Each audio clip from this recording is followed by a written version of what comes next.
Buenos días, profe, compañeras y compañeros.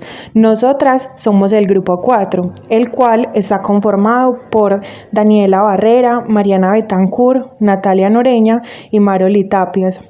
Hoy les expondremos los puntos más importantes de los primeros 4 capítulos del texto llamado Teoría Sociológica y Vínculos Psicosociales de los autores José Luis Álvaro Estramiana y Alicia Garrido Luque. El primer capítulo se denomina Niveles de análisis en ciencias sociales. Los autores comienzan planteando que desde el inicio las ciencias sociales se han preocupado por clarificar las relaciones entre lo individual y lo social, en donde juega un papel fundamental la psicología y la sociología. La psicología nace con la intención de convertirse en el estudio de la mente, la cual se desarrolla en la inserción de la persona dentro de la colectividad, mientras que la sociología se crea con la pretensión de estudiar la sociedad, la cual se ve afectada por los factores individuales y psicológicos.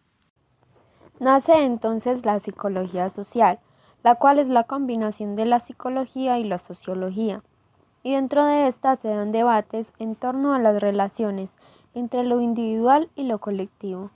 En los 70s, esta disciplina entra en crisis, y se debate entonces la necesidad de una mayor consideración de la dimensión social del comportamiento. Asimismo, en el texto se expone que Dois en 1980 distingue 4 niveles de explicación dentro de la psicología social. El nivel intraindividual, el cual está centrado en los procesos mentales que se encuentran en la base del comportamiento de las personas. El nivel interindividual, el cual está centrado en el análisis de la interacción social en una situación dada sin tener en cuenta factores sociales ajenos a dicha situación. El nivel social, en el que se analiza la interacción social teniendo en cuenta la posición social de las personas involucradas en dicha interacción. Y por último, el nivel ideológico, en el que se tiene en cuenta la influencia de la ideología y de los sistemas de creencias, representaciones y normas vigentes en la estructura social de la que la persona forma parte. Por otra parte, en el texto se plantea la distinción entre la acción y estructura, en donde el primer concepto, es decir, la acción, se refiere a los actores individuales, y el segundo, es decir, la estructura, hace alusión a las instituciones sociales. Entonces, el análisis de la realidad social sería desde el punto de vista de la acción microsociológica y el análisis estructural de la realidad macrosociológica. Asimismo, se plantea el concepto de grupo, el cual, abro comillas, no es mero agregado de personas, sino una realidad social diferente que no puede ser adecuadamente conocida a partir del estudio individual de las personas que lo constituyen, cierro comillas. Por otra parte, los autores hablan de algunas dimensiones para el análisis de los fenómenos sociales. Una primera dimensión es la micro y macro. Cuando se habla de micro, se hace alusión a los fenómenos psicológicos, a individuos o a la interacción entre individuos, mientras que lo macro hace referencia a las poblaciones, la sociedad y su estructura o a la cultura. En la parte inferior de los niveles de organización se ubica el individuo y en la parte superior los fenómenos sociales a gran escala. Otra dimensión es la subjetiva objetiva, también conocida como materialista idealista, en donde los fenómenos sociales objetivos tienen existencia material, como las estructuras burocráticas o el lenguaje, mientras que los fenómenos sociales subjetivos tienen existencia ideal, como los procesos mentales, los valores o las normas. Adicional a estas dimensiones, en el texto se expone que la intersección de ambas brinda 4 niveles de análisis. Primero, el nivel macroobjetivo, donde se sitúa el funcionalismo estructural. El segundo, el nivel macrosubjetivo, donde se sitúan las normas y los valores. El tercero, el nivel microobjetivo, donde se sitúa la teoría del intercambio. Y por último, el nivel microsubjetivo, donde se sitúa la sociología fenomenológica y el interaccionismo simbólico. El segundo capítulo se denomina el punto de vista psicosociológico en la teoría sociológica clásica.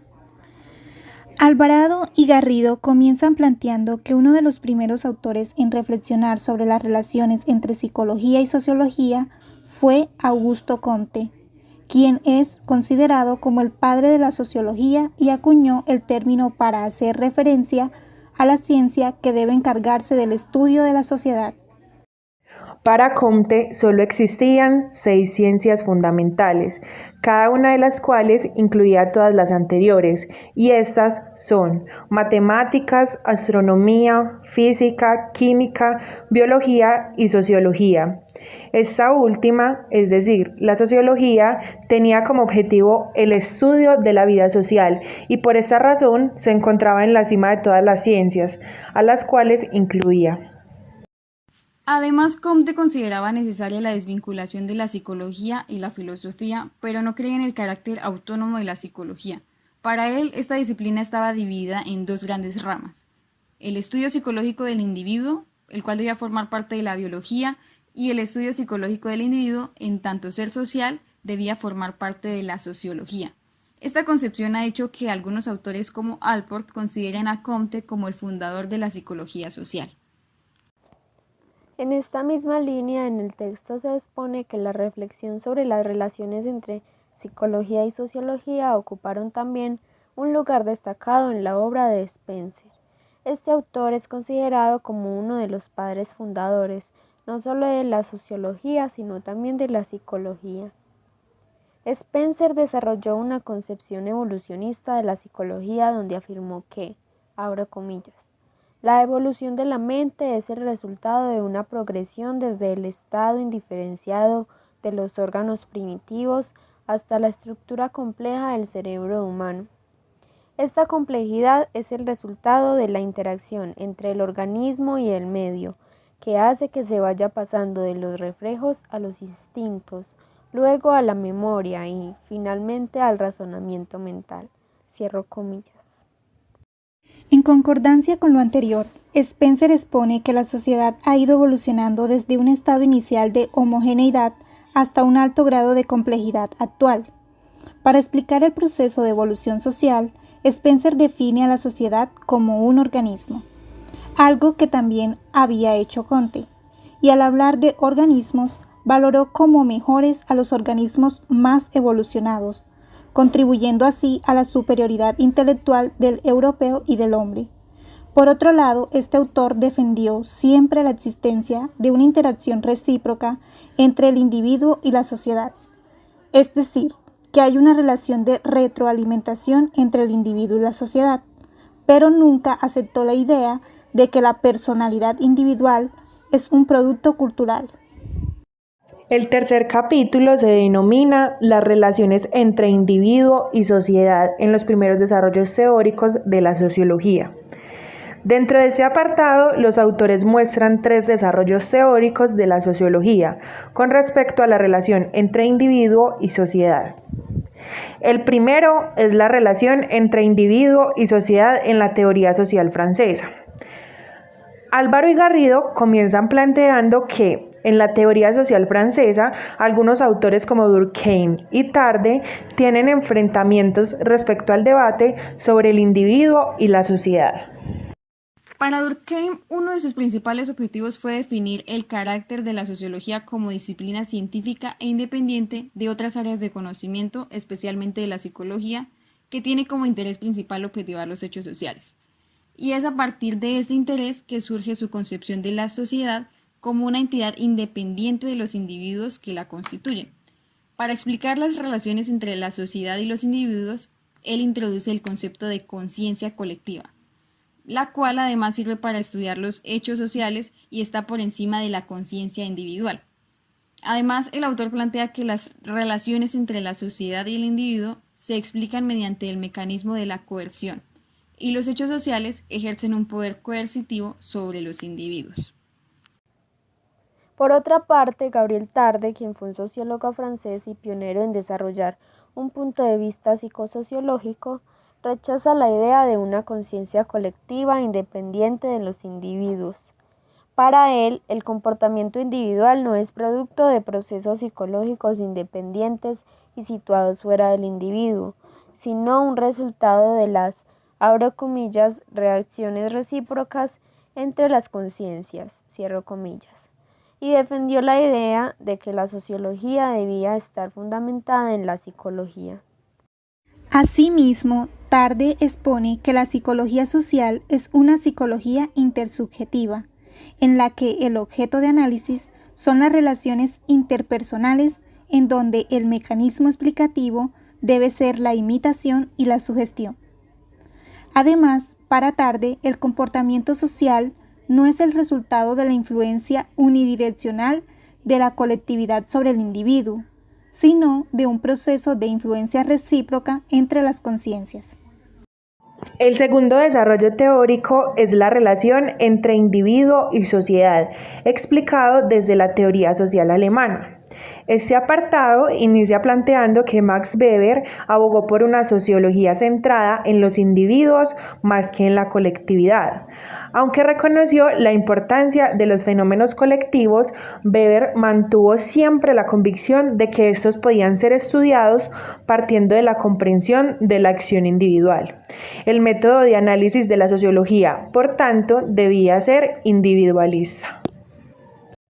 Una de las aportaciones más destacadas de Weber a la teoría sociológica fue su distinción entre acción y conducta. La conducta es una reacción automática a estímulos externos, y la acción implica la intervención de procesos reflexivos.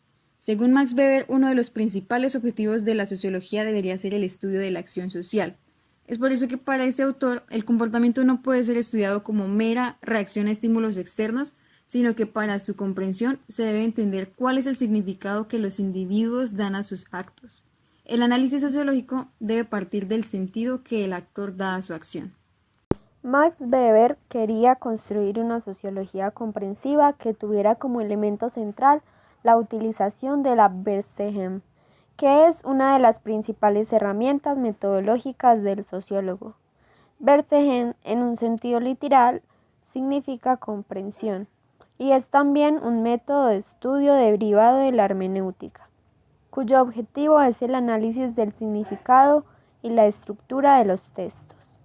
Weber lo acoge para comprender no solo el sentido de los textos, sino también el de las acciones. En esta misma línea, para Weber, la sociología debía estudiar los fenómenos sociales a través del análisis de la acción individual. Asimismo, este expone que la sociología debe interesarse tanto por la generalización como por la particularización del conocimiento, y esto solo se logra por medio de los tipos ideales, que son conceptos generales que el sociólogo emplea para estudiar la realidad social. Asimismo, los autores Álvaro y Garrido plantean que Simmel hace una contribución importante al debate sobre la relación entre individuo y sociedad. El análisis que Simmel hizo de la interacción social sirvió de inspiración a los sociólogos de la Escuela de Chicago y ejerció una notable influencia en el interaccionismo simbólico. Por otra parte, el trabajo de este autor influyó también en otras teorías, como las del intercambio.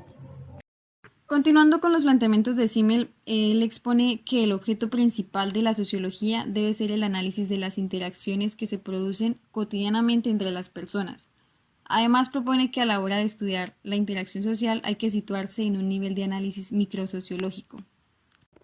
La postura de Simmel en lo que refiere a las relaciones entre individuo y sociedad se aleja de posturas realistas como la de Durkheim y de posturas nominalistas.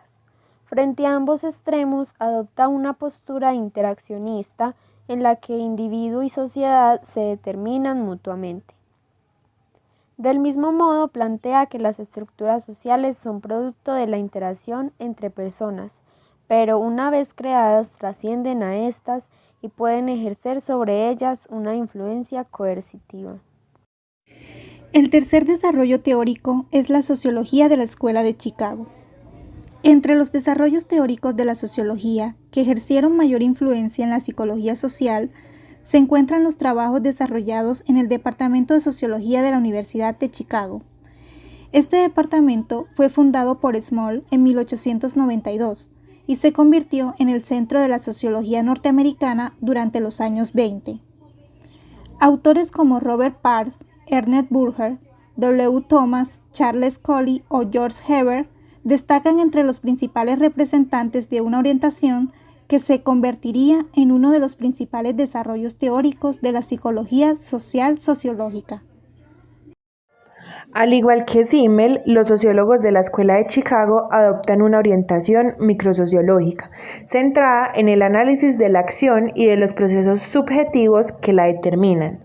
Los teóricos de la Escuela de Chicago se alejan del conductismo, una corriente teórica que ejercía una influencia hegemónica en la psicología de la época.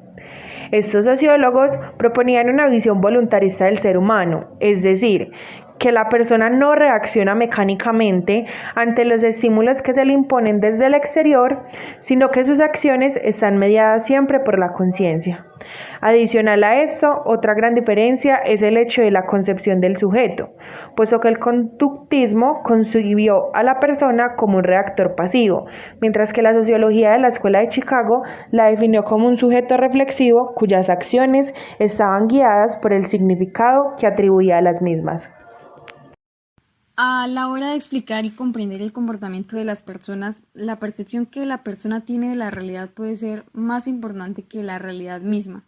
El estudio de la conciencia y de los procesos subjetivos que guían a la acción ocupó un lugar importante y destacado en los trabajos que se realizaron en la Escuela de Chicago, en la cual la conciencia era entendida como el producto de la interacción de la persona con su entorno. Un ejemplo de esto es el concepto de yo-espejo de Colli, que implica que la conciencia de uno mismo surge en el transcurso de las interacciones con los demás, y eso es un reflejo de las imágenes de nosotros que estos nos devuelven. Las ideas de este autor dieron lugar al interaccionismo simbólico, que es una de las principales corrientes teóricas de la psicología social sociológica. Y finalmente el cuarto capítulo, denominado El punto de vista psicosociológico en la corriente funcionalista.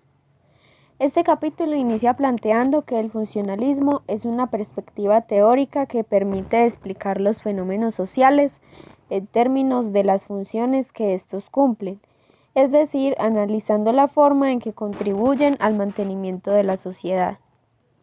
Posteriormente, mencionan algunos de los autores que se encuadran dentro de esta corriente y que difieren entre sí en distintos puntos. Es posible extraer algunas características comunes que permitan dar una breve visión de conjunto de todos ellos. Algunas de estas son: primero, la adopción de un punto de vista macrosociológico, puesto que la unidad de análisis de los funcionalistas estructurales son fenómenos sociales a gran escala, como la estructura social, la cultura o las instituciones sociales. Segundo, el objeto de la sociología es el análisis de las estructuras sociales y de las funciones que dichas estructuras cumplen.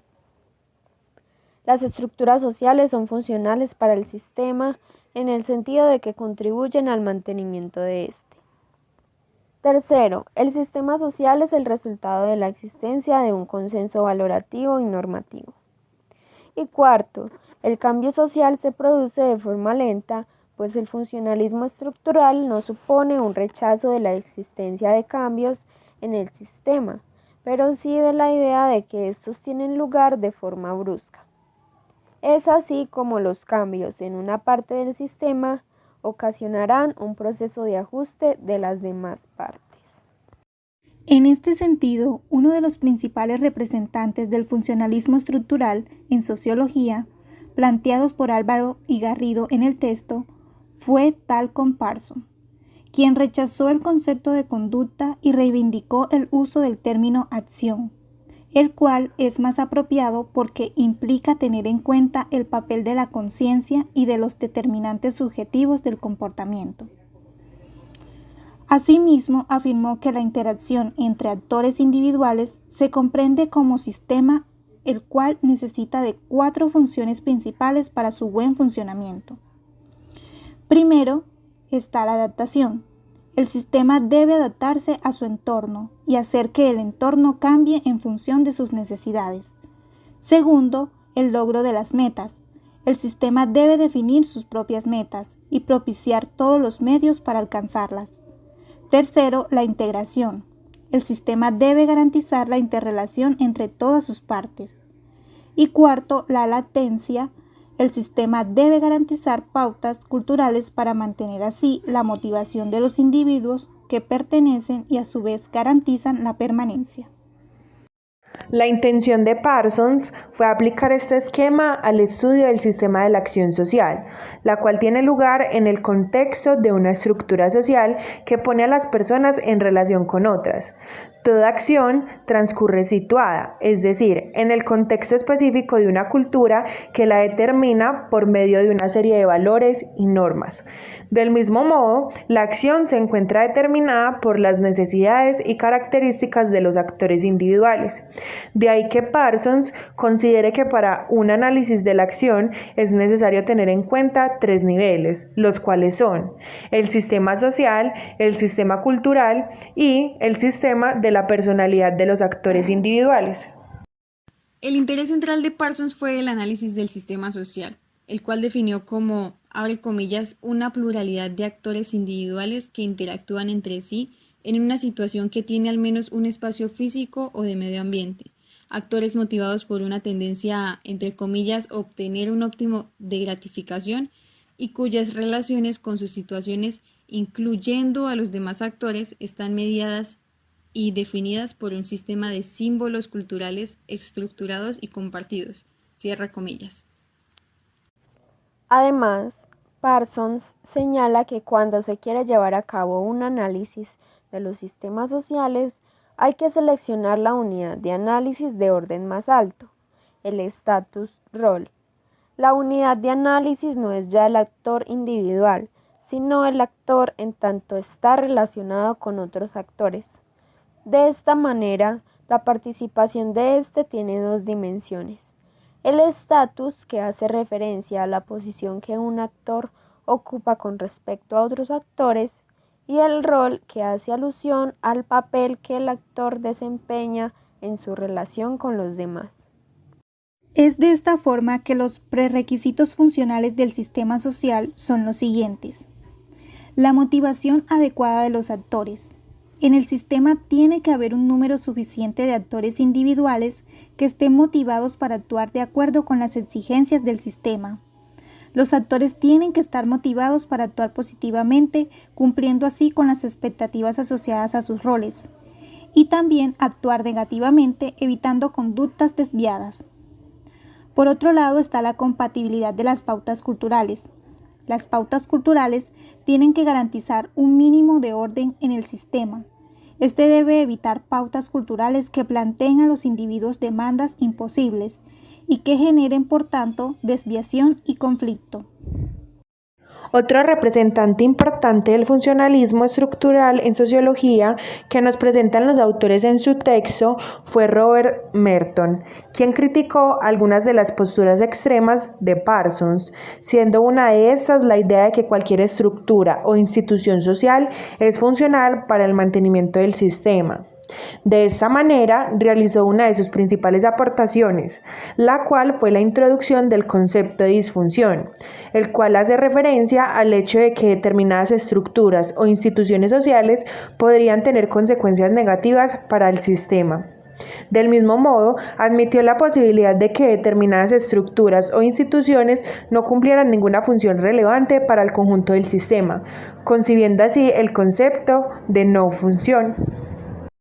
De igual forma, otra aportación destacable de Merton fue la distinción que estableció entre las funciones manifiestas de un sistema o institución social y sus funciones latentes, de forma que toda institución social cumple 2 tipos de funciones: las funciones manifiestas, que son aquellas que resultan conocidas para los participantes en una determinada actividad. Se trata de funciones que los actores conocen y persiguen de forma consciente.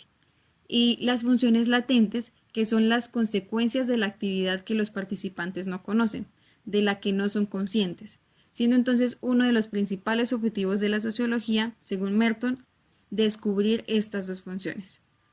Eso fue todo por hoy. Muchas gracias por la atención prestada.